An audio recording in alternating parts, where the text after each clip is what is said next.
حي على الفلاح.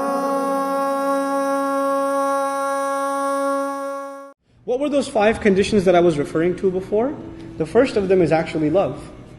That to be a slave of Allah, you have to love Allah. You can't be considered His slave until you love Him. And what that love means is everything else you love must be less than the love you have for Allah. And every other thing you love must be dictated by the love you have for Allah. So you cannot love your wife or your children or your family or your whatever unless that love is taba'an. It's underneath, it's in submission to the love you have for Allah. That's the first condition of slavery. The second is obedience. You know, لا طاعة لمخلوق في معصية الخالق, like the Messenger says, there's no obedience to the creation while disobeying the Creator, basically. Okay? In other words, we can obey, you have to obey your boss, you have to obey traffic laws, yes, you have to obey other things, but none of those obediences can exist while you are in disobedience to Allah. That obedience comes first. That's the second consideration of Allah's slavery. So the first one was love, and the second one is obedience. The third one is sincerity. And what that means is everything you do it as a slave now. It's not some things you do as a slave. You know, if you're a worshipper, only salah is for Allah, everything else is for you. Right? But if you're a slave, what is everything for? Or who is everything? Everything's for Allah. Everything, your job is for the sake of Allah, your family is for the sake of Allah, your worship is for the sake of Allah, everything's for the sake of Allah. But when you just think of yourself as a worshipper, you only give one part of your life to Allah. You don't give the whole thing to Allah. So Allah teaches us in the Quran, Inna salati wa nusuki wa mahyaya wa mamati lillahi rabbil alameen. Rabb again. My prayer belongs to Allah. It's for His sake. My sacrifice is for His sake. My life and my death are also for His sake. You know what that means practically?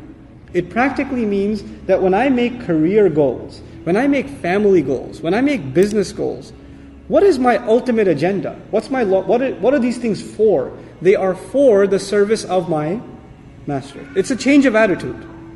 So even most Muslims today, when we look at the ayat, when Allah calls us to become His slave, what do we reduce it to most of the time? We reduce it to worship. He's asking for something way more. It's something huge. It's something tremendous. So we've got 3 conditions so far. What do you have? We have love, obedience, sincerity. Our motives are now directed by Allah, sincerely for the sake of Allah, and that's going to come up in this ayah. Then 2 more. The next condition is trust.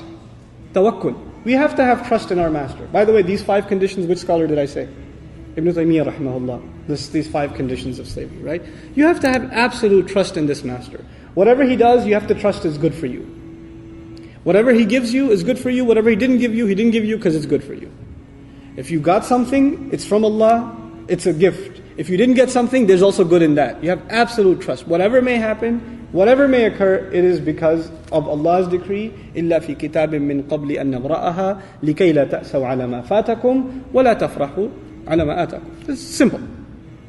You know, whatever He may give you, so you don't become sad over what you lose, you don't become overjoyed over what you gain, everything is from Allah. Your tawakkul is placed, your complete reliance and trust is placed in Allah. So this slave does not put his trust in means. You don't trust your car because it's a reliable company. You don't trust your family. Your trust in them comes from who? Your expectations come from Allah, not from your family. When you place your trust in creation, you will always be disappointed. When you place your trust in Allah, nothing will disappoint you. Nothing will disappoint you. So this is trust, tawakkul. And finally, it's the terms of slavery, which is a very interesting concept. The terms of slavery means, you know, in every relationship there are terms. The teacher and the student. There's a relationship. There's a relationship. And in that relationship, both parties have certain responsibilities. In a parent and child relationship, again, both sides have certain responsibilities, don't they? Employer-employee, both sides have certain understanding. You have to come to work at this time, you have to leave at this time, you'll be paid on this day, this is how much you will be paid. Do this, don't do this, there's terms. We understand that the terms of this slavery are not dictated by us. We understand that the terms of this slavery are dictated by Him, the Master. In other words, what does it mean to be a good slave? That definition doesn't come from me. Those standards don't come from me. I cannot think for myself, I think I'm a pretty good slave. I think I'm doing all right. From your own assumption. You can't do that. Those standards of what makes you a slave and what makes you a rebel, those standards are dictated by Him and you have no hand in them. You have no say in them. This is the problem of most people and their relationship with God. Even if they'll tell you, I love God too, man. You Muslims, you love God? We love Him too. I love God too. Well, how do you please Him? Whatever my heart tells me. My heart tells me this is good. That's why I do it. That concept doesn't exist for us. Why not? Because who's dictating what's good and what's bad? Allah Azza wa Jalla. You put the fitrah inside of us, yes. But what's dictated is it comes from the Master. These are the conditions of slavery. And this is the essence of this deen. In the end, what is this guidance about? You become slave, you accept Him as Master. That's the essence of Qur'an. In the end, that is the juice of the matter. And it is this concept that is nowadays being separated or not being understood in line with worship. These are two separate things.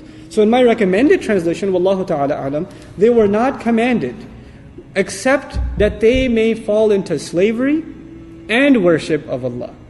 That would be at the very least what I would have to translate لِيَعْبُدُ اللَّهَ with. Now we come to the next part. مُخْلِصِينَ لَهُ الدِّينَ. Making the religion, the deen, sincerely for His sake. What that implies is, and lahu is muqaddam, this jar wa majrur is muqaddam, which means only and only for Him, that they would make this deen sincere. It implies that there are those who do worship Allah, who do become slaves of Allah, but they don't make the religion sincere only for Him. They do some things for Him, some things for themselves. And this is what the previous ayah is talking about. The previous ayah talked about the people who were given the book. They had knowledge, but they fell into disagreement. Why? Because there was we worship Allah, we pray to Him, but there should be some of our ego in there too. I deserve some things too. And this, again, I want to put it in practical terms. What are the implications of this?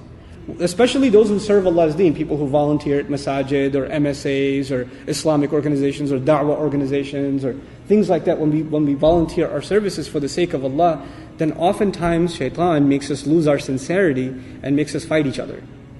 And when we fight each other, you know what gets challenged? Our egos. And when you start disagreeing with others based on the elevation of your ego, your sincerity is gone. You're not doing it for Allah anymore. Who are you doing it for? You're doing it for yourself. And even when you leave, a lot of times what happens is you're doing it for the sake of Allah, you're helping out, you're volunteering, you're doing this and that. Nobody appreciates you. Nobody says a word of thanks to you. Or they even insult you at the meeting, or they're mean to you. And you say, I don't want to be at this masjid anymore, I don't want to be at that organization anymore because they don't appreciate me. Because they were mean to me, because this or because of that. Why were you there? To be appreciated? Did you join this? Did you put these hours in? Who were you expecting to get paid from? Were you expecting that your salary is going to be, people will say, mashallah, really nice guy? Were your expectations from people, or were your expectations from Allah? Right? These are a pretty good gauge. This actually happens to people who take the mic. This is very scary for myself and for all du'at and speakers and scholars. When you take the mic enough times and you speak publicly a lot, most of the time people appreciate what you have to say. But sometimes people don't. Somebody comes up and says, I think you're wrong. I think you didn't say this right. This is absolutely incorrect. You're misguided. You're deviant. You're this, you're that, and the other.